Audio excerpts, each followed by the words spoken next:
Assalamualaikum warahmatullahi wabarakatuh. Perkenalkan, nama saya Muhammad Zulfahmi Ghazali dengan NIM 24070160096. Di sini saya akan membahas tentang Dini Zara Afrianti, perempuan muda yang meninggal dunia karena kekerasan yang dilakukan oleh pasangannya sendiri. Sesuai dengan materi saya, yakni remaja, sekolah, dan teman sebaya dalam konteks toxic relationship. Menurut Erik Erikson, masa remaja itu adalah tahap identity versus role confusion, alias pencarian jati diri. Di tahap ini, seseorang mulai tanya nih ke diri sendiri, aku ini siapa? Aku ingin jadi seperti apa? Gimana caraku menjalin hubungan yang sehat? Nah, disinilah masalah muncul. Jikalau remaja berada dalam lingkungan atau hubungan yang tidak sehat, proses pencarian identitas ini bisa terganggu, dan itu yang terjadi sama Dini yang ada pada kasus ini. Selama 5 bulan menjalin hubungan dengan pacarnya, Dini mengalami kekerasan fisik dan psikis. Tapi dia tetap bertahan dan bahkan tidak bercerita ke keluarganya.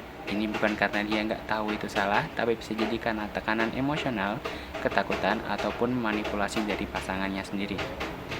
Ada banyak faktor kenapa remaja seperti Dini ini bisa terjebak dalam hubungan toksik. Misalnya, pertama ini teman-teman, kurangnya pengalaman atau hubungan yang sehat. Karena usia yang masih muda, remaja cenderung belum punya referensi jelas soal hubungan yang ideal itu seperti apa. Terus yang kedua, ada rasa takut dan ketergantungan emosional. Pelaku bisa memanipulasi emosi korban, bikin dia merasa bersalah kalau mau pergi.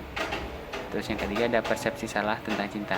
Misalnya nih, kalau dia cemburu, pacar dari Dini cemburu, artinya dia sayang, padahal itu bisa jadi kontrol atau pengendalian oleh si pelaku. Terus yang keempat, ada power imbalance.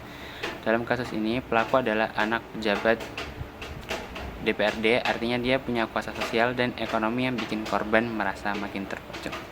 Nah, selanjutnya nih, karena berada dalam hubungan yang toksik di usia yang sangat krusial, yakni masa remaja, Dini kemungkinan besar mengalami beberapa hambatan perkembangan.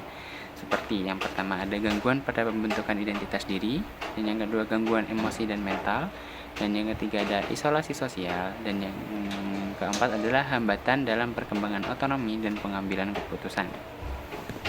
Ya.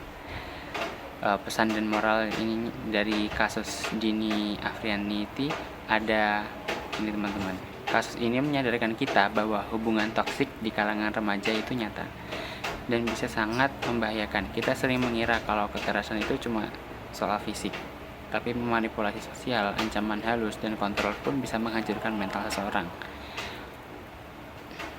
Dan buat teman-teman yang sekarang ada di usia remaja atau awal dewasa, penting banget untuk mengenali tanda-tanda hubungan yang tidak sehat atau hubungan yang toksik. Hubungan yang sehat itu saling mendukung, bukan saling menyakiti atau dominasi dari salah satu pihak. Dan buat kita yang ada di sekitar teman, keluarga, guru, kita perlu lebih peka. Kadang korban nggak bisa teriak minta tolong ya teman-teman, karena dikontrol oleh si pelaku. Tapi kalau ada yang berubah dari perilakunya jadi lebih tertutup, murung, atau takut, mungkin itu tanda dia butuh pertolongan atau butuh bantuan. Nah, terima kasih atas perhatiannya. Sekian dari saya. Wassalamualaikum warahmatullahi wabarakatuh.